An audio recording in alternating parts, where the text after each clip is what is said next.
উসমান হাদির যে medical board হয়েছে কিছুক্ষণ আগে, উসমান হাদির শারীরিক কন্ডিশন নিয়ে একটু আপডেট বলতে চাই। যে তার যে শারীরিক পরিস্থিতি সেটা আশঙ্কাজনক যেরকম ছিল সেটা অপরিবর্তিত রয়েছে, এবং তার যে ব্রেইনে ইনজুরি ছিল, আমরা ঢাকা মেডিকেল কলেজে অপারেশন করেছিলাম, এবং আজকে সকালে তার রিপিট সিটি স্ক্যান হয়েছে, এবং সিটি স্ক্যানে আমরা দেখেছি যে তার ব্রেনের যে কন্ডিশনটা সেটা অপরিবর্তিত রয়েছে, এবং সেই পরিস্থিতিতে যে ব্রেনের স্টেমে যে ইনজুরিটা ছিল সেটা মারাত্মকভাবে ক্ষতিগ্রস্ত হয়েছে, এবং ব্রেনে ইস্কেমিয়া আমরা দেখেছি যে অক্সিজেন স্বল্পতা যেটা আমরা লক্ষ্য করেছিলাম সেটা আরও প্রমিনেন্ট হয়েছে, এবং ব্রেনের যে বিভিন্ন জায়গাতে তার ম্যাসিভ ব্লাড ট্রান্সফিউশনের জন্য 6 ব্যাগ ব্লাড এবং 5 ব্যাগ ফ্রেশ ফ্রোজেন প্লাজমা পেয়েছে। সেটার ইফেক্টে ডিসেমিনেটেড ইন্টারভাস্কুলার যে কোয়াগুলেশন হয়েছিল সেটা এখন ম্যানেজেবল কন্ডিশনে আছে, কিন্তু সেটার কারণে ব্রেনের যে বিভিন্ন জায়গাগুলোতে সেগুলোতে রক্তগুলো জমাট বেঁধে আছে বলে আমরা সিটি স্ক্যানে দেখেছি, এবং যে পাশে অপারেশন হয়েছে সেই পাশে ব্রেনটা একটু চাপ দিয়ে ওই পাশে ঠেলে দিচ্ছে, এরকম করে আমরা পরিলক্ষিত করেছি। এবং ব্রেনের পাশাপাশি তার কিডনি অপারেশনের মধ্যে এবং অপারেশনের আগে খুব ফাংশনিং ছিল না, সেটা ফিরে এসেছে, এবং সেটার ইউরিন আউটপুট এখনও কন্টিনিউ আছে, এবং 4 লিটার ইউরিন আউটপুট, সেই হিসেবে ফ্লুইড ব্যালেন্স থেকে শুরু করে তার নর্মাল কিডনি ফাংশনিং চলছে, এবং লাইফ সাপোর্টে তার ফুসফুসের যে কন্ডিশন ছিল সেটা অপরিবর্তিত রয়েছে। ড্রেনে কিছু কালেকশন থাকার কারণে ড্রেন টিউবটাও অপরিবর্তিতভাবে রাখা হয়েছে, এবং তার যে আদার অর্গানগুলো সেগুলো লাইফ সাপোর্টের মধ্যে দিয়ে কন্টিনিউ করা হচ্ছে। এখন আপনারা দেশবাসী সবাই তার জন্য দোয়া করবেন, এবং আমরা বলতে চাই যে এই যে তাকে হেডশুট করা হলো, এবং সেটা আমরা দেখেছি যে আমি একজন সার্জন হিসেবে বলতে চাই খুব এক্সপার্ট হ্যান্ডে এই হেডশুটটা করা হয়েছে, কারণ তাকে যেই জায়গা দিয়ে ডান পাশ দিয়ে গুলি করা হয়েছে টেম্পোরাল বোন ভেদ করে একদম ব্রেনের যে মেইন অংশ ব্রেন স্টেম, যেটাতে হৃদযন্ত্র এবং শ্বাস প্রশ্বাস সেন্টার থাকে, ঠিক সেই সেন্টারের সামনে দিয়ে সার্কেল অফ উইলিস যেখানে সবচেয়ে বেশি রক্তনালীগুলো থাকে ওই রক্তনালীর সামনে দিয়ে একদম এফোর ওপর হয়ে গিয়েছে। তার মানে খুব এক্সপার্ট হ্যান্ড ছাড়া এরকম, এবং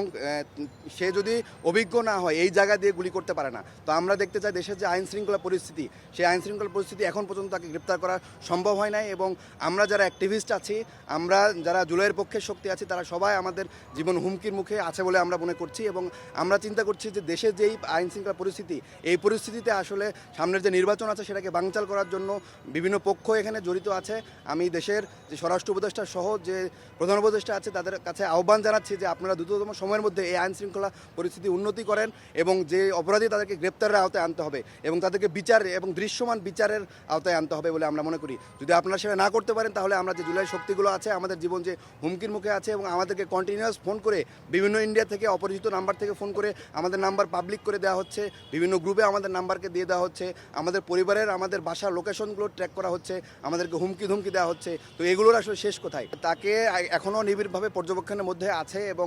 তার পরিবার তাকে উন্নত চিকিৎসার জন্য হয়তোবা বিভিন্ন জায়গায় নেওয়ার জন্য চেষ্টা করছে, তবে সেটা তার পরিবার সিদ্ধান্তটা চূড়ান্ত বলে আমরা মনে করি। এবং এখানে যে বোর্ড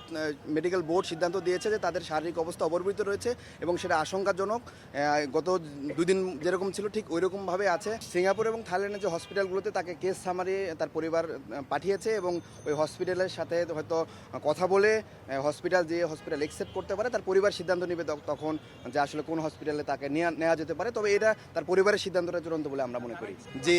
হাদি ভাইয়ের বুলেটটা রাইট সাইড দিয়ে ঢুকে গিয়ে বাম সাইড দিয়ে বের হয়ে গেছে, টেম্পোরাল রিজন দিয়ে বুলেটের ফ্রেগমেন্ট আমরা একটা কাভার শেল সেটা পেয়েছি অপারেশনের সময়, এবং একটা অংশ তার ব্রেন স্টেমের মধ্যে রয়ে গিয়েছে, এবং সেটা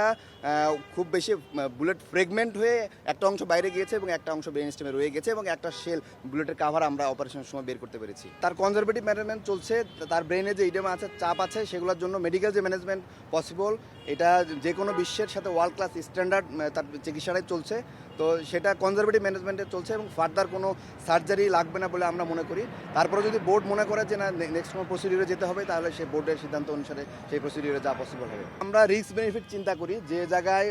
গুলিটা আটকায় আছে সেটা খুবই ডিপ সিটেড, এবং ওইখানে একদম ব্রেনের যে রক্তনালীগুলো আছে, ঠিক রক্তনালীর সামনে অনেকগুলো রক্তনালী সেখানে একসাথে সার্কেল অফ উইলিস বলি আমরা, সেখানে আটকায় আছে। তো আমরা মনে করি যে ব্রেনের যে আমরা অপারেশনটা করেছি মূলত ব্রেনটাকে স্পেস দেওয়ার জন্য অপারেশনটা করেছি। মাথার হাড্ডির যে খুলিটা বাম পাশ, এই বাম পাশের খুলিটা আমরা কেটে ব্রেনকে একটা স্পেস দিয়েছি। এই যে ব্রেনে ইডেমার কারণে সোয়েলিং হচ্ছে, ব্রেন তো একটা শক্ত কাভারিং বোনের মধ্যে ফিক্স থাকে, যদি স্পেস স্পেস না পায় তখন ব্রেনের বিভিন্ন অন্যান্য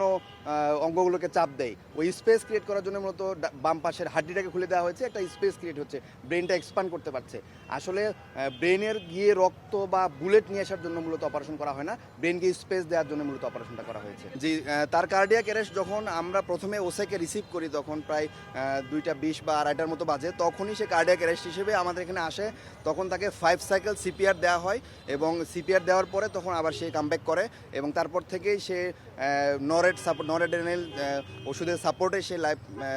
কন্টিনিউ করছে, তার হার্টবিটটা কন্টিনিউ করছে। এখনও নরেড চলছে, তবে প্রথমে শুরুতে যেরকম নরেড বেশি মাত্রায় পাচ্ছিল এখন সেটা কমিয়ে আসছে এবং অল্প পরিমাণ নরেডে সে রেসপন্স করছে এবং তার পালস এবং বিপি এখন পর্যন্ত স্টেবল আছে।